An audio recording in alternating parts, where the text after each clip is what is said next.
முதல் வாசகம். உலகப் போக்குப்படி நானும் சாகப் போகிறேன். சாலமோனே, நீ நெஞ்சுறுதியுடன் இரு.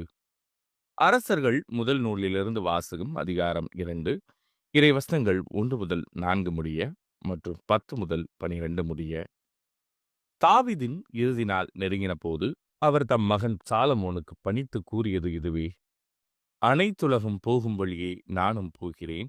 நீ நெஞ்சுறுதியும் வீரமும் கொண்டவனாயிரு.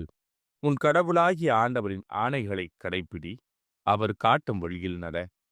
மோசேயின் சட்ட நூலில் எழுதப்பட்டுள்ள கடவுளுடைய நியமங்கள், விதிமுறைகள், நீதி சட்டங்கள், ஒழுங்குமுறைகள் ஆகியவற்றை கடைப்பிடி.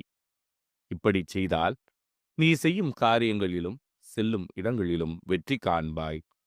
ஏனெனில் ஆண்டவர் என்னை நோக்கி, உன் மைந்தர்கள் தங்கள் முழு இதயத்தோடும் முழு உள்ளத்தோடும் என் முன்னிலையில் உண்மையுடன் நடப்பார்களானால் இஸ்ரேலின் அரியணையில் அமர்வதற்கேற்ற ஒருவன் அவர்களுள் இல்லாமல் போவதில்லை என்று எனக்கு கொடுத்த வாக்கு அப்போதுதான் நிலைத்திருக்கும்.